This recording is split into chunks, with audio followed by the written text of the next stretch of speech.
దేశవ్యాప్తంగా రాజకీయ పార్టీల్ని ఆలోచింపజేసే ఒక ఉద్యమం పిల్లలకి తల్లిదండ్రులకి వాళ్ళ ఆలోచనలకి అకౌంటబిలిటీ ప్రభుత్వం తరపున ఉంటుందా లేదా దీన్ని స్పష్టంగా ఒక 4 రోజులుగా దేశం నడుబొడ్డున నీట్ అనే ఎగ్జామినేషన్లో జరిగినటువంటి అవకతవకలు, దాని మీద కథన రంగం తొక్కినటువంటి విద్యార్థులు, భారతదేశంలో విద్యార్థి ఉద్యమాలు లేనప్పటికీ సమస్యకి బలైపోయినటువంటి తోటి విద్యార్థులు, వాళ్ళ ఆశల మీద నీళ్లు చల్లినటువంటి చేతగాని ప్రభుత్వ అడ్మినిస్ట్రేషన్ ఏ విధంగా ఈ దేశంలో విద్యార్థుల్ని ఒక తాటిపైకి తీసుకొచ్చింది. నీట్ అనే ఎగ్జామినేషన్లో జరిగినటువంటి ఒక లీకేజీ, దాదాపు 4-5 లక్షల మంది నాయకుడు లేకుండా ఢిల్లీలో వాళ్లకున్నటువంటి శక్తి సామర్థ్యాలని, the energy of youth and students, the commitment, తల్లిదండ్రులు పిల్లల మీద ఆశలు పెట్టుకోవటం మాత్రమే కాదు, పిల్లలు కూడా తమ కలల వైపు ఎలా నడుస్తారో అందరికీ కళ్ళు తెరిచేలా చూయించినటువంటి ఒక ఉద్యమం ఢిల్లీలో కదిలింది. ప్రభుత్వం కదిలింది. 48 గంటలుగా ప్రభుత్వ అధినేతలు అతలాకుతలమై పార్లమెంట్లో చర్చించక తప్పనటువంటి నేపథ్యంలోకి వచ్చారు. నిరాహార దీక్షలో ఉన్నటువంటి వాంగ్చుక్ను కూడా ప్రభుత్వం వెళ్ళి దీక్ష విరమింపజేసింది. విద్యార్థులతోటి చర్చలు జరపడం కోసం ప్లేస్ మీ దగ్గరికి మేము రావాలన్నా, మా దగ్గరికి మీరు రావాలన్నా, ప్రధానమంత్రి సైతం దీని మీద కదిలి మాట్లాడుతున్నటువంటి నేపథ్యం. ఇది ఢిల్లీలో జరుగుతుంది, దేశ రాజధానిలో జరుగుతుంది. కానీ ఇక్కడ ఆంధ్రప్రదేశ్లో ఏం జరుగుతుంది? ఒక ప్రతిపక్ష పార్టీ నాయకుడుగా జగన్మోహన్ రెడ్డి, వైఎస్ఆర్ కాంగ్రెస్ పార్టీ అధినేతగా ఇలాంటి లీకేజీలే, ఇలాంటి అవకతవకలే డిఎస్సి అనే ఒక ఎగ్జామినేషన్లో జరిగితే ప్రభుత్వం తన మనుషులకి, తన వర్గానికి, తమ వాళ్ళకే పోస్టులు అమ్ముకుంటే గత నెల రోజులుగా దాదాపు ప్రశ్నిస్తున్నటువంటి జగన్మోహన్ రెడ్డి గారిని, వైఎస్ఆర్ కాంగ్రెస్ పార్టీ శ్రేణుల్ని ఏమాత్రం లెక్క చేయకుండా, పట్టించుకోకుండా ఉన్నటువంటి ఇక్కడ ప్రభుత్వం, ఇక్కడ ముఖ్యమంత్రి, కూటమిలో ఉన్నటువంటి, కూటమి పేరుతో ఉన్నటువంటి చంద్రబాబు నాయుడు గారు, కూటమిలో భాగస్వాములైనటువంటి పవన్ కళ్యాణ్ గారు, బీజేపీ నాయకులు ఎందుకు కదలలేకపోతున్నారు? నీటిని చూసైనా మీరు బుద్ధి తెచ్చుకోరా?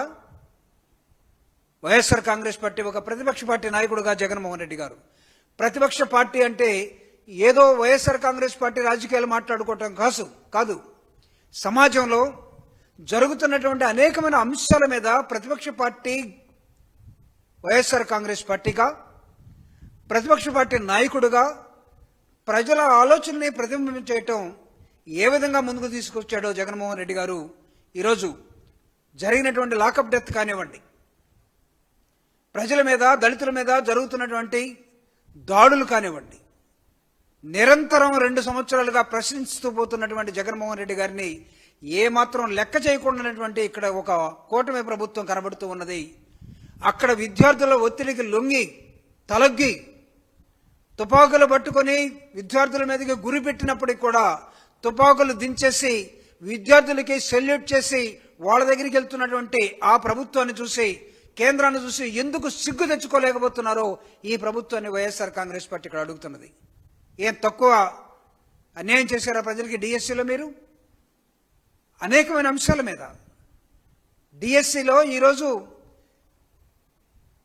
క్వాలిఫై కానటువంటి వాడికి ఉద్యోగాలు ఇవ్వటం, అత్యధిక మార్కులు సంపాదించిన వాడికి సర్టిఫికెట్లు వెరిఫికేషన్ చేసిన తర్వాత కూడా ఉద్యోగం ఇవ్వకపోవటం, మీ మనుషులు మాత్రమే ఉద్యోగాల్లో చేర్పించుకొని, మీ పార్టీకి సంబంధించిన వాళ్ళని మాత్రమే మీరు చూసుకొని కాంపిటేటివ్ ఎగ్జామినేషన్ ఎలా పెడతారో తెలియనటువంటి నేపథ్యంలోకి మీరు వెళ్ళిపోయారు. పేపర్ ఒకడే సెట్ చేస్తాడు, ఎగ్జామినేషన్ వాడే పెడతాడు. కానీ నీటన్న నయం. Setting up papers is a different group and conducting examination is a different organisation. అయినా తప్పులు జరిగాయి అక్కడ. కానీ రెండు ఒకటే చేస్తున్న చోట మీ వర్గానికి మీ మనుషులకి న్యాయం చేయడం కోసం పెట్టుకున్నటువంటి జరిగినటువంటి దగా ఏదైతే ఉందో డిఎస్సిలో వైఎస్ఆర్ కాంగ్రెస్ పార్టీ ప్రశ్నిస్తుంది. అందుకే జగన్మోహన్ రెడ్డి గారు డిఎస్సి మొదలుకొని ఈ రోజు వరకు అడుగుతూనే ఉన్నాడు. ఆ రోజు నుంచి ఎందుకు మాట్లాడరు? ప్రధానమంత్రే కదిలొచ్చాడు. ముఖ్యమంత్రి ఎందుకు మాట్లాడు? చంద్రబాబు నాయుడు గారు ఇక్కడ మీ కొడుకుని దాచేస్తున్నారా?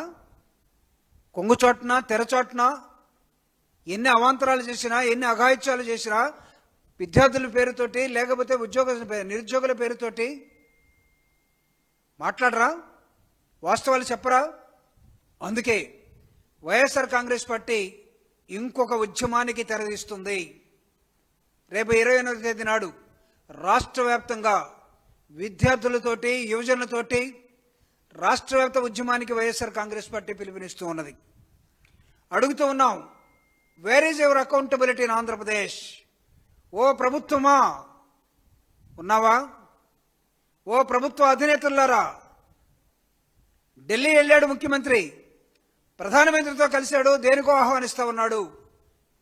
కానీ ప్రధానమంత్రి ముఖ్యమంత్రిని అడిగాడట, నీట్ ఎగ్జామినేషన్ తోటి దేశమంతా విద్యార్థులు కదులుతున్నారు, మీ దగ్గర ఏదో జరిగిందటగా డిఎస్సి ఎగ్జామినేషన్ మీ దగ్గర కదిలేరని. సమాధానం లేదట. ఏ క్యాహే వై, ఇలా అయితే ఎలా? సో డిఎస్సి విద్యార్థుల తరపున రాబోయే ఎగ్జామినేషన్స్ తరపున అకౌంటబిలిటీ ఉండటం కోసం, క్లారిటీ ఉండటం కోసం వైఎస్ఆర్ కాంగ్రెస్ పార్టీ ఈ రాష్ట్రంలో విద్యార్థి లోకానికి అండగా ఉండటం కోసం, నిరుద్యోగులకి అండగా ఉండటం కోసం జగన్మోహన్ రెడ్డి గారి ఆదేశాల మేరకు కదులుతూ ఉన్నది. అనేకమైన ప్రశ్నలు జరిగినటువంటి లాస్ట్ డిఎస్సిలో విచారణ చేయమంటే ఈ రోజు వరకు మాట్లాడటం లేదు. అడుగుతూ ఉన్నాం, సిబిఐ ఎంక్వైరీ వేయండి, లేకపోతే ఒక జ్యుడిషియరీ ఎంక్వైరీ అయినా వేయండి. లేవు, మీకు నోరు రావటం లేదు, పెగలటం లేదు. మీరు సమాధానం చెప్పడానికి మీరేం చేస్తున్నారంటే నిరాకరిస్తూ ఉన్నారు. వైఎస్ఆర్ కాంగ్రెస్ పార్టీని తిరిగి మళ్ళా మీరు ఏదో ఇబ్బంది పెట్టాలని చూస్తున్నారు. ఉద్యమించే విద్యార్థుల మీద, విద్యార్థులకి అండగా నిలిచినటువంటి వైఎస్ఆర్ కాంగ్రెస్ పార్టీ మీద మీరు కేసులు బుక్ చేస్తున్నారు. వైఎస్ఆర్ కాంగ్రెస్ పార్టీ ఒక సోషల్ యాక్టివిటీగా ఒక పోస్ట్ పెడితే పోస్ట్ పెట్టినోడిని మీరు లాకప్లో పెడుతున్నారు. ఇది కరెక్ట్ కాదని వైఎస్ఆర్ కాంగ్రెస్ పార్టీ చెబుతూ డిఎస్సిలో జరిగినటువంటి లీకేజీల ద్వారా అక్రమాల మీద ఎంక్వైరీ మీరు ఎప్పుడేస్తారు, ఎప్పుడు మీరు చర్చలకు పిలుస్తారు, వీళ్ళందరినీ కూడా మేము అడుగుతున్నాం. చర్చలు ఇన్ ద సెన్స్ సమాధానం చెప్పండి. విద్యా దీవెన, వసతి దీవెన అనే దాన్ని మీరు మళ్ళా ముందుకొచ్చారు ఇప్పుడు ఈ మధ్యకాలంలో. కానీ దీనిలో జరుగుతున్నటువంటి మోసాలు ఏదైతే ఉన్నారో ఆ మోసాలని వైఎస్ఆర్ కాంగ్రెస్ పార్టీ ఈ రాష్ట్ర ప్రజలకి ఎక్స్ప్లెయిన్ చేస్తూ ముందుకెళ్తున్నటువంటి నేపథ్యాన్ని మేము తీసుకెళ్లబోతా ఉన్నాం. How you people are going to make or show at least a small accountability అనే దాని మీద ప్రభుత్వం అకౌంటబిలిటీ ఫీల్ అవ్వకపోతే విద్యాశాఖ మంత్రి ముఖ్యమంత్రి కొడుకైనంత మాత్రాన, మీ 164 మంది ఎమ్మెల్యేలు లేకపోతే మంత్రులు కేబినెట్ మొత్తం కట్టకట్టుకుని మీరు పొగిడినంత మాత్రాన విద్యార్థులు జరుగుతున్న అన్యాయాన్ని మీరు ప్రశ్నించకుండా మీరు దాటేసుకొని పోయినంత మాత్రాన వైఎస్ఆర్ కాంగ్రెస్ పార్టీ దీన్ని ప్రశ్నిస్తూనే ఉంటుంది. మీరు దిగొచ్చేదాకా మీ అంట పడతాం, మిమ్మల్ని తరుముతాం. అనేకమైన అంశాల మీద మా మీద మీరు ఒక విమర్శ చేశారు. ప్రభుత్వం వచ్చిన 2 నెలల నుంచే వైఎస్ఆర్ కాంగ్రెస్ పార్టీ మమ్మల్ని తరుముతూ ఉందని. అవును, మీరు ఇచ్చినటువంటి అనేకమైన వాగ్దానాలు కానీ, మీరు ఎలక్షన్ టైంలో చేసినటువంటి ప్రామిసెస్ కానీ మొత్తాన్ని మీరు వెనక్కి నెట్టేశారు. ఈరోజు ఈ రాష్ట్రంలో ఒక అరాచకమైన పరిపాలన నడుపుతున్న నేపథ్యంలో మీ అరాచకానికి వ్యతిరేకంగా, మీరు చేస్తున్న దాడులకు వ్యతిరేకంగా, మీరు చేస్తున్నటువంటి దుర్మార్గాలకు వ్యతిరేకంగా జగన్మోహన్ రెడ్డి గారు తనంతట తాను అనేకమైనటువంటి మార్గాలను ఎంచుకొని నిలబడినటువంటి తీరు ఈరోజు ఈ రాష్ట్రంలో ప్రజలందరూ కూడా శ్లాఘిస్తూ ఉన్నారు. ఆ క్రమంలోనే వైఎస్ఆర్ కాంగ్రెస్ పార్టీ ఉద్యమాన్ని ఎంచుకున్నది. డాక్టర్ బాబాసాహెబ్ అంబేద్కర్ ఇచ్చినటువంటి స్ఫూర్తిని తీసుకున్నది. Educate, organise and agitate. మీ తాటాక చప్పుడికి ఇక్కడ ఎవడో భయపడేవాడు లేడని మొట్టమొదటి నుంచి the day one Jaganmohan Reddy declared. మీరు వినుకొండలో దాడి చేసినా, లేకపోతే నిన్న రావులపాలెంలో ఒక వ్యక్తిని, దళిత వ్యక్తిని హత్య చేసినా, ప్రతి చోట మీ వెనకాల పడుతూనే ఉన్నాం, ప్రజల కోసం పడతాం. వైఎస్ఆర్ కాంగ్రెస్ పార్టీ ప్రజాపక్షాన ప్రతిపక్ష పార్టీగా ఈరోజు నిలదీస్తూ ఉన్నది. ఈ రాష్ట్రంలో ఉన్న 3 పార్టీలు ఒకటైపోయినాయి, అధికారాన్ని పంచుకొని దాన్ని కుక్కలు చింపిన విస్తరిగా చేస్తున్న నేపథ్యంలో ప్రజల తరపున ఒకే ఒక గొంతుగా వైఎస్ఆర్ కాంగ్రెస్ పార్టీ ఈరోజు మాట్లాడుతూ ఉన్నది. అడుగుతూ ఉన్న మేధావులు ఈ రాష్ట్రంలో, అడుగుతున్న ప్రజాస్వామ్యులు ఈ రాష్ట్రంలో, అడుగుతున్న విద్యార్థి లోకాన్ని, యువజనుల్ని, శ్రామికుల్ని, రైతుల్ని, మహిళల్ని, అనేక సమస్యల మీద వైఎస్ఆర్ కాంగ్రెస్ పార్టీ కదులుతున్న నేపథ్యంలో నిలబడండి అండగా. ఐక్య ఉద్యమాల వైపు వైఎస్ఆర్ కాంగ్రెస్ పార్టీ ఒక బలమైనటువంటి నమ్మకంతో ముందుకు పోతున్న నేపథ్యంలో అవసరమైతే అనేకమైన రాజకీయ పార్టీల ఉద్యమాల్లో ఇన్వాల్వ్ చేస్తాం. ఈరోజు ఈ రాష్ట్రంలో ఒక శక్తివంతంగా ఎదగాల్సినటువంటి విద్యార్థుల మీద, రాబోయే తరాలకి ఈ దేశాన్ని, నాయకత్వాన్ని ఇచ్చే ఒక సెక్షన్ మీద జరుగుతున్న దాడిని మీ అందరూ చూశారు. ఢిల్లీలో 5 లక్షల మంది విద్యార్థులు రకరకాల రాష్ట్రాల నుంచి బస్సులు పట్టుకొని, రైళ్లు పట్టుకొని కదిలినటువంటి ఒక తరంగంలాగా వచ్చినటువంటి వాళ్ళకి ఈరోజు అనేకమైన రాజకీయ పార్టీలు అండగా ఉన్నాయో కానీ, అండగా ఉంటాయో లేదో తెలియని దశలో వచ్చారు. కానీ ఆంధ్రప్రదేశ్లో వీళ్ళెవరూ మాట్లాడకపోయినా జగన్మోహన్ రెడ్డి గారు అండగా ఉండి ఈ రాష్ట్రానికి ఒక దిశని చూయించిన నేపథ్యంలో కదులుతూ ఉన్నాయి విద్యార్థి సంఘాలు. ఈరోజు అనేకమైన వామపక్ష భావాల్లో ఉన్నటువంటి విభాగాలు కానీ, లేకపోతే మిగతా రాజకీయ పార్టీలో ఉన్నటువంటి విభాగాలు కానీ వైఎస్ఆర్ కాంగ్రెస్ పార్టీ వైపు ఆశగా చూస్తూ జగన్మోహన్ రెడ్డి గారు రగిల్చినటువంటి ఈ రిప్పు నవ్వ ఏదైతే ఉందో ఉద్యమం అనే దాని వైపు, ఉద్యమాల బాట పట్టినటువంటి ఆంధ్రప్రదేశ్ ప్రజల్ని ప్రతిపక్షం పార్టీగా జగన్మోహన్ రెడ్డి గారు తీసుకున్నటువంటి నిర్మాణాత్మకమైనటువంటి సమస్యల మీద మాట్లాడుతూ పోతూ ఉన్నాడు. మీరు అసెంబ్లీలోకి రాణిస్తారా లేదని కాదు, అసెంబ్లీ మాత్రమే వేదిక అవుతుందా లేదని కాదు, ప్రజల్ని, సమాజాన్ని వేదికగా మార్చుకొని జగన్మోహన్ రెడ్డి గారు చేస్తున్నటువంటి ఉద్యమం ఈ దేశంలో ఒక కొత్త స్వరూపాన్ని తీసుకున్నది. అదే నీటికి అనుకూలంగా జరిపినటువంటి అనేకమైన అక్రమాలు ఏదైతే ఉన్నో ప్రశ్నిస్తున్న విద్యార్థులు, మేధావులు, వైఎస్ఆర్ కాంగ్రెస్ పార్టీ జరిపినటువంటి, లేవనెత్తినటువంటి అనేకమైన అంశాలు ఈ రాష్ట్రంలో ఒకటిగానే ఉన్నాయి. అక్కడ ప్రధానమంత్రి కదిలాడు, అక్కడ కేబినెట్ కదిలింది, మిగతా మంత్రులు మాట్లాడుతున్నారు, పార్లమెంట్లో చర్చ జరగాలని అక్కడ ప్రతిపక్ష పార్టీ నాయకుడు నిలదీసిన దానికి పార్లమెంటు కదులుతున్నది. ఇక్కడ ప్రతిపక్ష పార్టీ నాయకుడు నిలదీస్తే ఇక్కడ ఎందుకు నిద్రపోతూ ఉన్నది ఇక్కడ ప్రభుత్వం? ఇక్కడ కేబినెట్ ఎందుకు మాట్లాడటం లేదు? మీరు మీ నాయకుడికి భజన చేస్తూనే పోండి, రేపు బడికి పూజ చేస్తారు ప్రజలు మీకు రాబోయే ఎన్నికలని కూడా వైఎస్ఆర్ కాంగ్రెస్ పార్టీ స్పష్టంగా చెప్తున్నది. మీరు మాట్లాడకపోయినా ప్రభుత్వం ప్రజాస్వామ్య వ్యవస్థలో మాట్లాడటం కోసం ప్రతిపక్ష పార్టీ ఉన్నది. జగన్మోహన్ రెడ్డి గారు ఒక వ్యక్తిగా మాత్రమే కాకుండా ఒక రాజకీయ పార్టీకి సంబంధించి, రాజకీయ పార్టీ ప్రతిపక్షంలో ఉన్నప్పుడు ప్రజల ఆశలు, ఆకాంక్షల్ని ఏ విధంగా తీసుకుని ముందుకెళ్తుంది, ఒక ప్రతిపక్ష పార్టీ నాయకుడుగా ప్రతి సమస్యని తన సమస్యగా, తన రాష్ట్ర సమస్యగా, తన ప్రజల సమస్యగా ఏ విధంగా జగన్మోహన్ రెడ్డి గారు తీసుకుని ముందుకెళ్తున్నాడు, ఇది కదా ప్రతిపక్ష పార్టీ నాయకుడు ఆలోచించే విధానం అని ఈరోజు ఈ రాష్ట్రంలో ప్రజలు మాట్లాడుకుంటూ ఉన్నారు. జగన్మోహన్ రెడ్డి గారు సొంతానికో ఆయన పార్టీకి అనుకూలంగా మాత్రమే చేసుకోవటం లేదు, సమాజాన్ని దృష్టిలో పెట్టుకొని తను చేస్తున్నటువంటి పోరాటం, ఈ రాష్ట్రంలో జరుగుతున్నటువంటి విద్యార్థుల మీద ఈరోజు ఫీజు రియంబర్స్మెంట్, నిన్నటి నుంచి మొత్తం అడ్వర్టైజ్మెంట్ పేపర్లో చూస్తూ ఉన్నాం. మీరు చేస్తున్నటువంటి మీ తల్లికి వందనమనో అమ్మఒడి అనుకుంటా, మీరు మాత్రం తల్లికి వందనమని రాసుకుంటున్నారు, కానీ ప్రజలందరూ దీన్ని అమ్మఒడిని మాత్రమే మాట్లాడుతున్నారు. కానీ మీరు 10 లక్షల మందికి ఇవ్వాలని చెప్తూ ఉంటే 1,00,000 మందికే ఇచ్చే ఒక మోడల్ని మీరు ఎంచుకొని 10 లక్షల మందికి ఇచ్చేసేవని చెప్పే అబద్ధాన్ని, మీరు డబ్బా కొట్టే విధానాన్ని ఎవరు ప్రజలు దాన్ని పట్టించుకోవట్లేదు. మీరు 15,000 ఇవ్వాల్సిన చోట 13,000 ఇచ్చి, 13,000 ఇస్తున్నాం అని చెప్పి దానిలో 12,000 ఇచ్చి, 7,000 ఇచ్చి, 8,000 ఇచ్చి మీరు చేస్తున్న కటింగ్ ఏదైతే ఉందో దీన్ని ప్రజలు జాగ్రత్తగా చూస్తూనే ఉన్నారు. వీటన్నిటికీ బాధ్యత వహిస్తున్నటువంటి వైఎస్ఆర్ కాంగ్రెస్ పార్టీ ప్రజల పక్షాన నిలబడుతూ కొత్తగా తెచ్చినటువంటి జీవోల్ని మీరు ఈ రాష్ట్రంలో జీవో నెంబర్ 4 and 47 మీరు నిబంధనలు మార్చి నియామకాలు పూర్తయిన తర్వాత తీసుకొచ్చిన 56 జీవో ఏంటి ఇలా చేస్తాయా? జీవో మీ ప్రతి అడుగుకు ఒక జీవో తీసుకొస్తారా? మీరు కార్యక్రమం స్టార్ట్ చేసేటప్పుడు ఒక జీవో, కార్యక్రమం ముగించిన తర్వాత ముగించే ముందు ఒక GO. What is that 56 GO? దీన్ని ప్రజలకి అందుబాటులో పెట్టండి. మీరు మూసేసినట్టుగా కనపడుతూ ఉంది ఇది. It is disappearing. దీన్ని ముందుకు తీసుకురండి. మళ్ళా 4 and 47 ఈ జీవోలు కనపడటం లేదు నెట్లో ఎదిగితే. ఎందుకంటే దొంగలకి మీరు పత్రాలు ఇచ్చారు, దొంగలకి మీరు అడ్మినిస్ట్రేషన్ ఇచ్చారు, మీరు ఎంప్లాయ్మెంట్ ఇచ్చారు.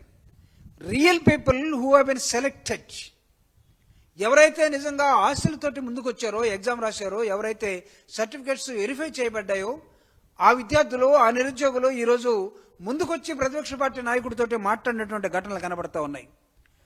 దేశవ్యాప్తంగా నీట్ పేపర్లో కదిలినటువంటి విద్యార్థులు, తల్లిదండ్రులు. అదే అంశం ఆంధ్రప్రదేశ్లో జరిగింది. నెల రోజులుగా 2 నెలలుగా మేము మొత్తుకుంటా ఉన్నాం. ఈరోజు కేంద్రాన్ని కూడా ఒకసారి ఆంధ్రప్రదేశ్ వైపు కన్నెత్తి చూడమని మేము అడుగుతూ ఉన్నాం. ఈరోజు మీ ఎన్డీఏలో భాగస్వామై ఉండొచ్చు ఇక్కడ ప్రభుత్వం, మీ 22 రాష్ట్రాల్లో ఒక రాష్ట్రమై ఉండొచ్చు. కానీ ఇక్కడ దగా జరుగుతున్నది, ఇక్కడ అన్యాయం జరుగుతూ ఉన్నది. ఇక్కడ నిరుద్యోగుల పట్ల, ఇక్కడ ఉన్నటువంటి యువకుల పట్ల ప్రభుత్వం చాలా అన్యాయంగా బిహేవ్ చేస్తూ ఉన్నది. ఓ మోడీ, మీకు ఇక్కడ వీళ్ళు చెడ్డ పేరు తీస్తున్నారు, మీరు అక్కడ వచ్చిన దాన్ని సరిచేసుకుంటున్నారు, కానీ ఇక్కడ ఎవరు సరిచేయాలి? Give an advice to Andhra Pradesh chief minister, education minister. This is our demand, hour request. ఎన్ని పేపర్ లీకేజీలున్నా, ఉద్యోగాల భర్తీలో అన్యాయాలు జరిగినా, నిజాయితీగా విద్యార్థుల పక్షాన వైఎస్ఆర్ కాంగ్రెస్ పార్టీ నిలబడి ముందుకు పోతున్నటువంటి నేపథ్యాన్ని మీకు ఒకసారి గుర్తు చేయడం కోసం, ఫీజు రీయింబర్స్మెంట్ కింద ఈరోజు మీరు ఇవ్వాల్సినటువంటి అమౌంట్, ఆ మొత్తాన్ని సరిగా రిలీజ్ చేయటం లేదు. వసతి దీవెన బలహీనపరిస్తే గ్రామీణ ప్రాంతాలు, పేద కుటుంబాలు, దూర ప్రాంతాల నుంచి వచ్చినటువంటి చదువుకుంటున్న విద్యార్థులు తీవ్రంగా నష్టపోతూ ఉన్నారు. వైఎస్ జగన్మోహన్ రెడ్డి గారు దీన్ని గుర్తు చేస్తున్నారు. ఈరోజు నిద్రపోతున్నటువంటి ప్రభుత్వాన్ని లేపడం కోసం మేము ఒక ప్రయత్నం చేస్తున్నాం. నటించేవాడిని లేపడం చాలా కష్టమని అంటారు, కానీ మీకు గడ్డపారలు పెట్టి గుచ్చినా మీరు నిద్రలేసేటట్టు లేరు. దబ్బళాలు లేకపోతే చిన్న చిన్న సూదులు పోయినాయి. గడ్డపారలు పెట్టి గుచ్చినా మీరు నిద్రలేసేటట్టు లేరు. కానీ ప్రజలు తిరుగుబాటు చేసే రోజు దగ్గరలో ఉన్నది.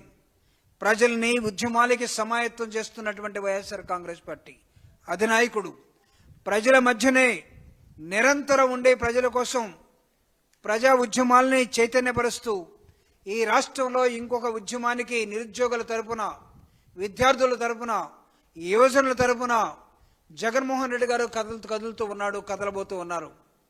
వైఎస్ఆర్ కాంగ్రెస్ పార్టీ నిర్దిష్టమైనటువంటి ప్రతిపక్ష పార్టీ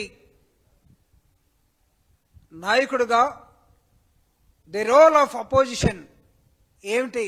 అసెంబ్లీకి వచ్చి మాత్రమే మాట్లాడే విధానం కాదు. మాకు తెలుసు, అసెంబ్లీని వేదికగా వాడుకొని ఆ సెంటిమెంట్ని మీరు ఎలా పులుముకొని ఎలా చేశారో మాకు తెలుసు.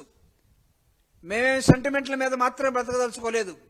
పోరాటాన్ని నమ్ముకున్నటువంటి ఉద్యమ పార్టీగా వైఎస్ఆర్ కాంగ్రెస్ పార్టీ ఈరోజు రాష్ట్రంలో ఉన్నది. జగన్మోహన్ రెడ్డి గారు అనేకమైనటువంటి అంశాలని ఈరోజు తెర మీదకు తీసుకొచ్చి విద్యార్థుల్ని, ప్రజల్ని, విద్యావంతుల్ని మేల్కొనే విధంగా చేస్తున్నటువంటి భాగంలో ఆలోచించమని కోరుతా ఉన్నాం. ప్రజాస్వామ్యవాదుల్ని తిరిగి మళ్ళీ ఇంకొకసారి ఆలోచించమని కోరుతా ఉన్నాం. ఈ రాష్ట్రంలో ఉన్న ఉద్యమకారుల్ని ఆలోచించమని కోరుతా ఉన్నాం. ఈ రాష్ట్రంలో పౌర హక్కుల్ని గతంలో గళమెత్తినటువంటి శక్తులు ఈరోజు మాట్లాడలేకపోతే వాళ్ళకి అండగా వైఎస్ఆర్ కాంగ్రెస్ పార్టీ ఈరోజు లాకప్ డెత్ని చాలా మంది మాట్లాడిన దశలో జగన్మోహన్ రెడ్డి గారు ప్రతిపక్ష పార్టీ నాయకుడిగా వెలుగులోకి తీసుకొచ్చాడు. ఈరోజు అది ఎటు తీసుకెళ్తున్నారో అర్థం కావటం లేదు. ఒక వ్యక్తి ఈ రాష్ట్రం నడిబొడ్డున చనిపోతే, పోలీస్ స్టేషన్లోనే చంపివేయబడితే ఏమయ్యాడనే ప్రశ్న ఈరోజు ప్రభుత్వాన్ని కుదిపేస్తున్న నేపథ్యం. Credit goes to YSR Congress పార్టీని ప్రజలు భావిస్తూ ఉన్నారు. But we're not here to take credits. We're here to make awareness among the people. ప్రజల్ని అవేర్నెస్ వైపు నడిపించడం కోసం జగన్మోహన్ రెడ్డి గారు ప్రజా హక్కుల కోసం మాట్లాడుతున్నాడు, మానవ హక్కుల కోసం మాట్లాడుతున్నాడు, విద్యార్థుల కోసం మాట్లాడుతున్నాడు, రైతుల కోసం మాట్లాడుతున్నాడు, మహిళల హక్కుల కోసం మాట్లాడుతున్నాడు. రావటం కోసం ఇది మీరెవరు మీ దయాదాక్షిణ్యాల మీద ఫీజు రీయింబర్స్మెంట్ ఉండకూడదు. ప్రభుత్వం ఏదో ఇస్తే తీసుకోవడానికి భిక్షగాళ్ళు కాదు లబ్ధిదారులు. లబ్ధిదారునికి హక్కు ఉంది ఈ రాష్ట్రంలో. ప్రజాస్వామ్యంలో భాగమైనటువంటి లబ్ధిదారులందరూ కూడా ఈరోజు వీళ్ళకి రావాల్సినటువంటి హక్కుగా భావిస్తూ ఉన్నాం.